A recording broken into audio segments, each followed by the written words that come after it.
My name is Cynthia Ritchie, and it is Friday, June the 5th at approximately 6:11 p.m. I do apologize for being a bit, um,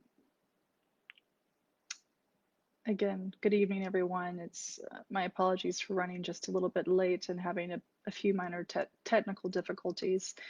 Uh, Friday, June the 5th at approximately 6:12 p.m. Pakistan Standard Time. It has been quite an interesting past several days for me, and I want to share with you, I want you to hear from my voice exactly what has been taking place. Um, as you may or may not be aware, there has been a bit of a battle between me and the People's Party, the PPP of Pakistan.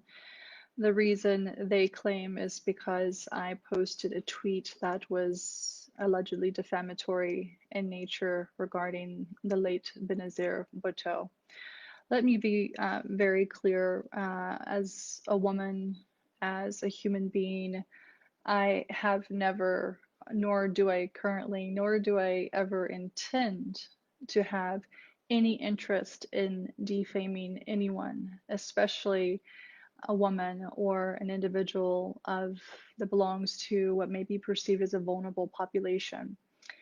I have had many pleasant, wonderful experiences here in Pakistan, my second home, but I have also had some very negative experiences in Pakistan.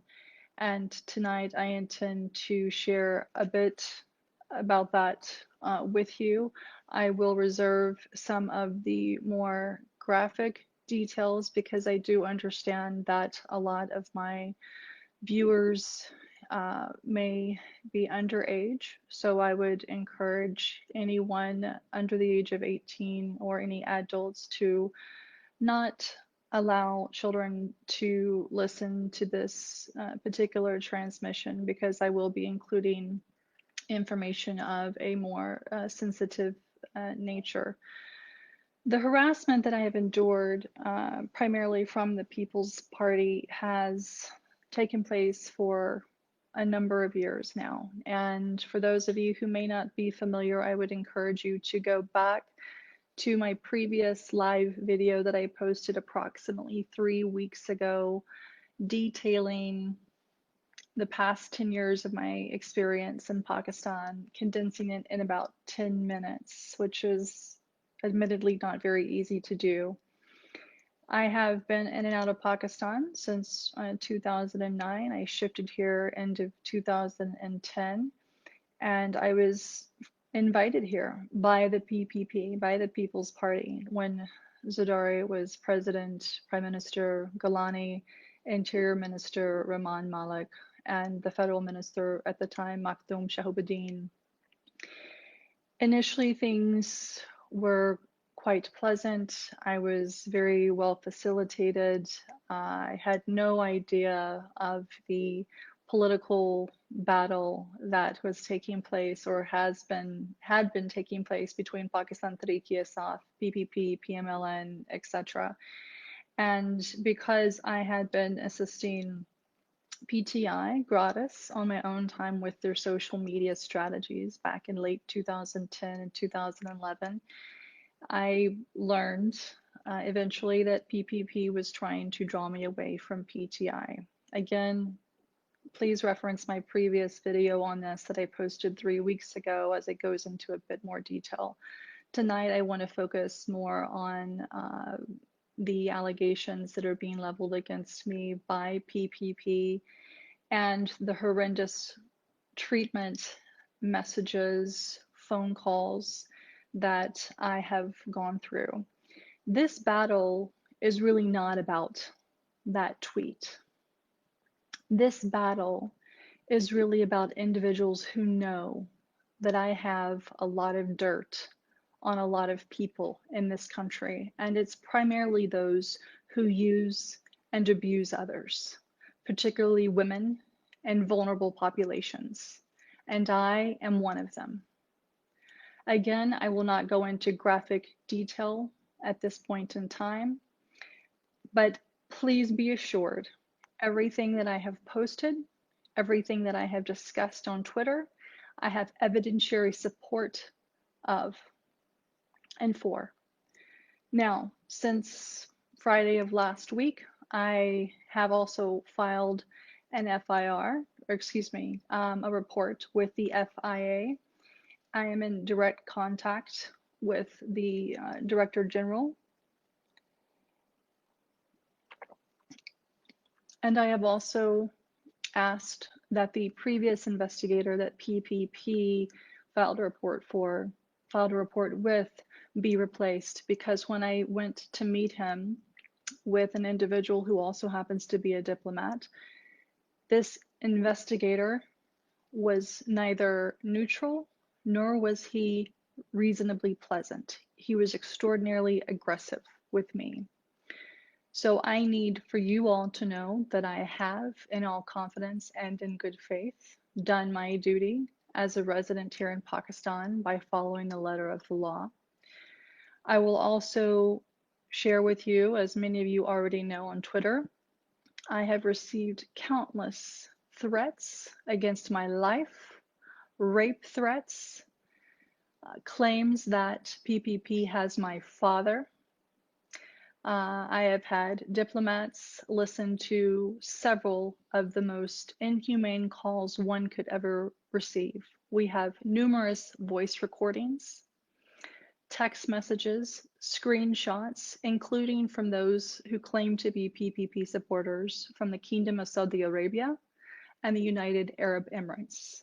And at this point in time, I do wish to express my gratitude to the government of the Kingdom of Saudi Arabia, as well as the UAE, for handling the individuals who have been harassing me from those locations using those numbers in a very timely and efficient manner. I will, at a point in time of my choosing, go into more detail with the media as it relates to who I am. PPP is trying to stir up a lot of controversy, including the former Senator Ms. Sahar, if I'm pronouncing her name correctly. She wrote an open letter to the DGISI, the Foreign Office, etc., which was on apparently stationery that she should not be using. But interestingly enough, all of these individuals who are making or leveling allegations against me have blocked me and refused to engage in conversation with me. If you had nothing to hide, why are you blocking me? Why are these men who claim to be part of the most democratic and forward-thinking party in Pakistan sending me rape messages, dick pictures, ejaculation pictures? Why are these men threatening to rape me? Why are they asking for my location? I'll tell you why. Because in 2011, I was raped by the former Interior Minister Rahman Malik. That's right. I'll say it again. I was raped by the then Interior Minister Rahman Malik. I was physically manhandled by the Federal Health Minister Makhdoom Shahbudin and the Prime Minister Yusuf Gilani while he was staying at the President's house. I will be happy to go into more detail with the appropriate, neutral, investigative journalists. I have already shared this story with a handful of people whom I trust in case, God forbid, something happens.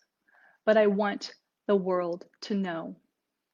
For all the young girls out there, for all the women who have been harassed, assaulted by men, for all the boys who have been harassed or assaulted, for those members belonging to the third gender who have been forced into a lifestyle that they don't want, who have been harassed, who have been raped.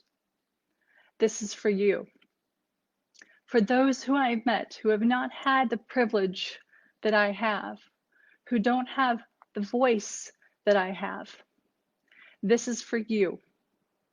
I will no longer tolerate anyone who touches me inappropriately, who stares at me in a grotesque manner, and if I ever see another man harming or insulting a vulnerable person again, especially in this country, I assure you, I will do everything in my power to make sure you receive the full justice that you deserve. And so now I'm ready. PPP, you have attacked me for too long. You have created false accounts, trying to research my family, getting information from my sisters, who naively had no idea who they were talking to, and then leaking deeply personal family information on Twitter. You think I don't have contacts in the United States. You think I don't have contacts here or elsewhere to be able to track and trace what you are doing. For those who have called me a bitch because I have dared to stand up to you, you haven't seen nothing yet.